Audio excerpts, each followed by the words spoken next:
One second. So next part is reviews. So who wants to do the reviews? Uh, Can I go Yeah. first? yes, please. Okay. We're So, at we're at I- 116. Just Okay, this is gonna be short, but it's gonna be Yeah. sweet. Okay, just so you know, I reviewed the anime, The God of High School. Sick. Yeah, it was very good. I was very like skeptical at watching it at first. I was like, meh, and then like my friend was like, watch it, and I was like, okay. I watched it. I was like, I fell in love. Sorry, were you skeptical from the trailer? Not from the trailer. I hadn't seen the trailer, but it came up, and I was like, I don't. You know what I mean? I thought it was like a sports thing, so I was like, I don't want to. So, but then obviously I watched the trailer, and then I was like, Nice. people are kicking each other in the face, and I was like, yes. Anybody who knows me on the show knows I love quite a few bits of violence. Anyway, so we have 3 main characters. I am not 100% sure of their names, so what we're gonna do, I'm just gonna show you their faces because they're really cute. So we've got. Oh, now my internet doesn't want to work. There's him. Yeah. And then he's one of the main characters. And then you've got him. And then, oh, no. Come on, Apple. There it is. Then, There it is. Then we've got Got it. him. And then we've got her. And then we've got her. So these are the 3 main characters. They're adorable. Firstly, can I just say for the animation, everybody has really cute pink noses. And it is the most adorable thing I've ever seen in animation before in my life. Like I've watched a lot of anime, and no one has had pink noses like them, and it's just brilliant. So, but okay, long story short, there's a massive competition where Martial arts competition. Yep, martial arts competition. Everybody has kind of this battle royale thing, and then you pair off and have to fight an opponent, whatever. Bum bum. These 3 end up becoming friends, and then obviously having to more or less fight one another. The first guy I showed you, was his name Jin? Jin something? Yeah, anyway. Jin Mori. Yeah. Hang on, sorry, I just had it. Jin Mori. Jin Mori, yes. Him, something a little bit different about him. He's got a little bit of a good spirit, bad spirit. We're not sure. He's got a little bit of ancestral stuff going on in there. And it's obviously top tier. Like there's got top tier fighters who have got like ultimate special abilities and can conjure spirits, more or less. So we're at the moment we're seeing whether Jin is part of that top tier elite, or is he just a fighter with like really good ability. Anyway, it's really good. If you like high violence, high energy, and cute faces with pink noses, please watch this because it's really, really good. And the dialogue is amazing, and the fight scenes as well are really, really well choreographed. The fight scenes are on point. Yes, and if you know me, I'm an equal opportunist person. Men get effed up, women get effed up. If you get in the way, you're not a good fighter, you're getting effed up. So if you don't like women getting knocked the fuck out, then don't watch this. And if you don't like men getting knocked the fuck out by women, don't watch this. Okay? So, but it's really, really good. I'm only on episode 4 because obviously it comes out every week, but at the moment I'm giving it 4 out of 5 because it's a really, really good anime and I really love the illustration. So it's thumbs up from me. Yeah, and I like it. Roadkill. I like that show because like I'm like a fighting anime kind of guy. Mm-hmm. And when I first saw the trailer, it actually reminded me, and I know I keep going on about this, like Kengan Ashura. Kengan Ashura is amazing. Yeah, and one thing I like about both these shows so far is that, so if you know anime and if you know anime tournaments, oh my days, it takes time to get to anything. You get what I mean? These shows, or we'll talk about God of High School, it just gets to it. Yep. Some fights don't even see. Do you know what I mean? Or they'll start off and they'll already be ended. Already fighting. Yep. or you might see the fight. It might be the tournament. You will see the fight, but like it's over. Yeah. But me and my brother were like, why is everything happening so quick? And we're thinking because I think they're trying to get us to the good part quick. Do you get what I mean? Which we don't mind. Apparently in the manga it gets really, really good, and I think in the anime they're trying to get us there quickly. Dope show. Yeah. I'm gonna give you an example of how fast paced this is. No, I need to, because you watched episode 4, yeah? Yeah. Spoilers. It was a wedding episode, and 2 characters want to stop a wedding. Yeah. Now, if this was any other anime, that would have taken time. Yeah. They would have to be going up levels and fighting everybody on a certain level, and then they would get to the wedding, but then they would have to fight the groomsmen. Yeah. And The then security, best man. then the groomsmen, then the all of that. Yeah. Then the best man, and then the guy, the husband who's trying to get. This show just no, you're getting murked, you're getting murked. Boom, it's over. Yes. It's and then good. Then there was part of the episode left for them to show like a tournament. I'm like, this show is sick. Yeah. They just get right to the point. Yeah. I don't know why I think my friend was saying that the first episode was like halfway through, I think 1 or 2 series of the manga. Right. So we're starting a little bit further down, you know what I mean? Because I think there's like 180, like, you know what I mean? There's bare, like the writing is nuts. So yeah, like you said, they're just trying to chop it up and get us to the good meaty bits, which I'm happy about because I like seeing people get hit in the face in animation. When I watched episode 1, and it was basically just them trying to get to the tournament, introducing the character, them trying to get to the tournament. But the main character, he sees a purse getting snatched, and he's on his push bike, and he's chasing down this guy on his moped. And then all the other 2 characters get involved. And I'm thinking, this is taking the whole episode. But then there was still room near the later half of the episode for them to show part of the tournament again. And it was sick. It was really good. I recommend the show. Watch it if you can. Yeah. It's on Crunchyroll. Original, yeah. It's a Crunchyroll original. They're doing really well. I rate them. What is it called again? God of High School. The God of High School. Sweet. All right. Cool. Who's next? I can go next. I was going to do a Hellions issue 2, but I actually read Batman issue 95, so I'll quickly do. What's that? Batman. I know. I was just humming the Batman theme song from the 90s cartoon. So this one's part 1 of the Joker War. Basically, so spoilers throughout. Joker knows that Batman's Bruce Wayne, and basically what happened previously was that Bruce Wayne effed up, Batman effed up. There was this guy called a designer who made a deal with all the criminals like Catwoman, Penguin, Joker, and the Riddler. Something basically happened that the Joker killed the designer, but then he came back and things were happening, and then bam, Bruce lost all his money, everything basically. So this starts off with a flashback. So as you know, Alfred is dead at the moment.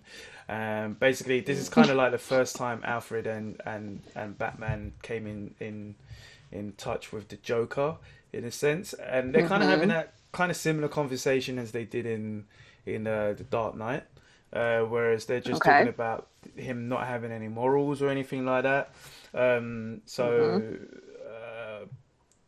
Alfred's like, how many has the Joker figure already killed? Batman's like 24, and I expect to find more bodies at the reservoir, and then we can bring this nightmare to an end. And Batman's like, I'm not sure this will end.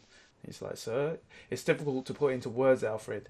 His motivations are beyond what I've encountered, not just in Gotham, but in all my training. It feels like an oversimplification to call him insane. I've seen more bodies than I can count, but there has always been a reason behind the murders, whether it's a means to an end or there's some kind of thrill in the kill itself, a pleasure. They can only get this way. To him, they're just meat. The city, this whole world, and the people in it, they're already dead in his eyes. He's just helping them along. Joker, yeah, he is. So this is what I'm talking about. Sorry, with like great villains. I was saying earlier, like the Joker is like, yeah. Anyway, top tier. So basically, at Wayne Enterprise, because obviously Alfred's dead, you've got Mr. Fox, but Mr. Fox is being captured by the Joker's new female girlfriend. Yes. What's her name? Punchline. Punchline, hilarious. Yeah, so they're in one of Wayne Enterprises, and he's got all the bat gadgets there.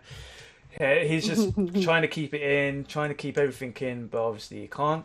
The next scene is like the Joker is at the theater, and he's basically talking to the owner, who's saying, "Oh, I remember there's loads of people that wanted to buy it, but you know, I never sold it to them." Basically, the Joker's got Bruce Wayne's money now, so yeah, so he's ready to he's ready to buy the theater that Batman was at, or Bruce Wayne and his parents was at the last time. That's hilarious. Obviously not hilarious, but typical Joker. So the Joker is ready to buy that place. Well, he is buying that place. And then basically you got Batman trying to sneak into his building, but then Punchline surprises him. She kind of knocks him over. You know, she can't really beat him because he's Batman. But she's not Harley Quinn either. And this is the issue that actually shows the new bat suit that we talked about last week. That nanotech looking turquoise, Knights of the Round Table looking shit. Yeah. So he kind of presses a button, and she's like, "Oh, it's so hopeful, isn't it? I love the color in the cape and cowl. It's not the Dark Knight at all." And Batman's like, I hadn't seen Lucius. You designed this. No, found it on the computer. I thought it was you. And Punchline's like, and you call us crazy, but you don't get your beautiful city of the future. You don't get your new toys, and you don't get your cool new duds. We took it all, and now we're going to kill you with it. And he's like, I don't understand. She's like, you're looking pretty rough over there, Batman. I heard Deathstroke got you pretty bad. Maybe you didn't get stitched up right. So basically, she's mixed a toxin of poison and the Joker fear toxin and venom. Dear. So he's basically dazed. He has to escape, and it ends with a cliffhanger of the Batwing with a smile on his face, firing a missile into the building. So this one, it was a good start to the Joker Wars. It's kind of one of those things where obviously Batman has got nothing now. He's got no money, no gadgets, nothing. So he's got to try and start from the start at the beginning. The bottom up. And the Joker's taken over Gotham. So yeah, we'll see what happens with Bruce and Bruce, just him and himself. If they don't do like in the next one or the one after, if they don't do like Bruce Wayne like tattered in like a little tunnel, and there's bats coming, like then they've just lost the whole plot. Like you just just him derelict with one bat hanging. You know what I mean? Like I need to see that. I need to see it. Definitely get that, man. You definitely get that. Amazing. All right. Young Justice. Isn't that cute? Alright. Feels like I'm always reviewing Young Justice these days. So yeah, Young Justice issue 16. So last time in issue 15, it basically told us where Connor Kent's Superboy was, why he wasn't in the DC universe anymore, and what happened to him. This issue tells us why Bart Allen Impulse wasn't in the DC universe. So because remember I told you in the last issue, Superboy comes up to him, he's like, you know what, that's all well and good what you just told me, but there's holes in your story. What happened to you? And it picks up from there, and it's basically Bart Allen just runs off. You know what I mean? He just doesn't want to talk about it. So then they end up basically racing. Superboy, I don't know why super people always think that they can keep up with a Flash. They always say, I'm just as fast as you. I've seen Superman say it in comic books, cartoons, Smallville. The film. You're not as fast. You're not. But anyway, Superboy dusts off. Not Superboy. What him name there? Flash. Impulse. Oh, Impulse. Okay. Yeah, Impulse. He runs off. Superboy catches up to him again, and then he passes out. Impulse passes out. Apparently, that's every time he slows down recently, like if he's constantly running. And recently, if he stops, he faints. They haven't really explained why yet. So then they're having a nice heart to heart. Yeah, they're having a nice heart to heart.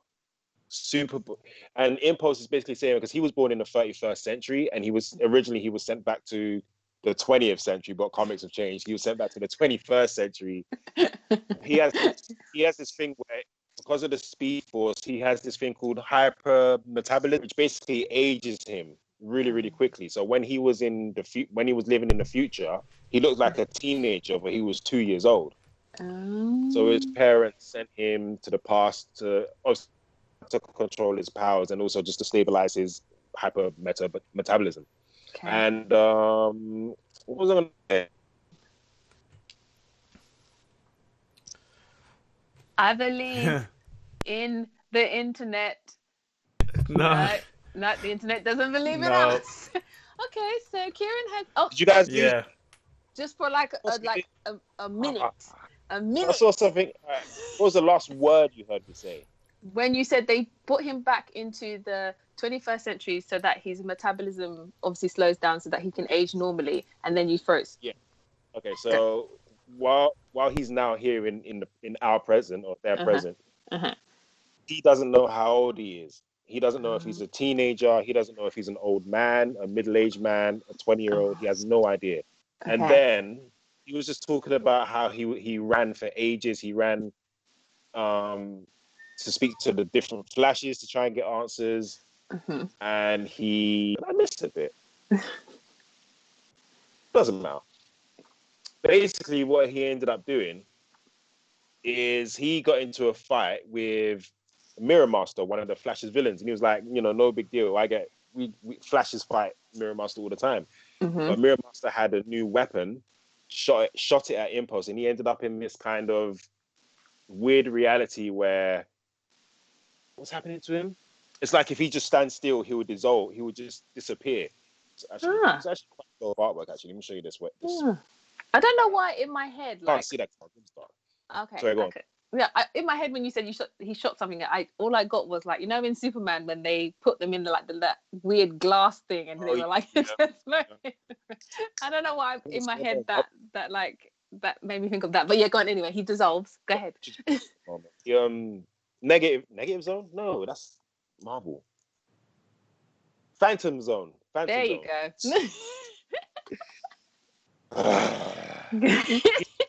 He didn't want to stay in that place, so he ran until he came out, and then he ended up in this future. Okay. He ended up in this, which was very simple. Well, he ended up in like a DC universe, and he wasn't sure where he was. Then he thought he'd go to the Hall of Justice because the kids were taught, the teen heroes were taught, if you're ever in trouble, go to the Hall of Justice. That's where the Justice League is. He gets there. There's like statues of like Robin, Wonder Girl, himself, and Arrowette. And apparently all the teenagers died like 40 odd years ago. And he passes out. And guess who finds him? Harley and Quinzel. And a middle-aged Harley Quinn finds him. Like she obviously works for, they didn't actually say who she works for. Straps him to the bed. Anyway, he escapes. And yeah, do you know what? That's nearly the end of the comic. He escapes from her. But then, sorry, I'm losing my train of thought. He gets a donut. No, go ahead. No, sorry. He escapes from her, then it kind of cuts to away from the flashback, and then Tim Drake shows up, who used to be Robin, but then he was Red Robin, and then he was again, but now he's Drake. DC are doing a lot. Yeah. Okay, you lot. They do the most, man. You're doing a lot. So, how did you find the comic? Did you like it? Yeah, sorry. It just ends with basically Tim Drake showed up saying, like, I came back because by the time I got home, I realized there were some holes in your story. Basically, what Superboy said. So they're about to explain it, but then the comic basically ends. No, sorry, it doesn't end. They say, if we want answers, we want real answers to try and find out what happened to you, we have to go to the Hall of Justice, like what Impulse did when he went to that alternate future. Okay. And it actually ends and says, next issue, Young Justice meets the Justice League. So that should be fun. Oh, cool. Since they've all come back, we have not seen them interact with the adult counterparts yet, which is, and I really, because you know we had Superboy Rich, we had Jonathan Kent. Is he? Can you hear me? Yeah. I don't know what's happened to Jonathan Kent recently, but now that original Superboy is back, I really can't wait for him to. I really can't wait for him to meet Superman. So, ooh, nice. I cannot wait. Issue 16 was another good one. Mm-hmm. I think I gave 15 a 5. Mm-hmm. I think I did last week. You were like, oh, you get this, that's fine. Yeah, it was 5s across the board last week. This one was good.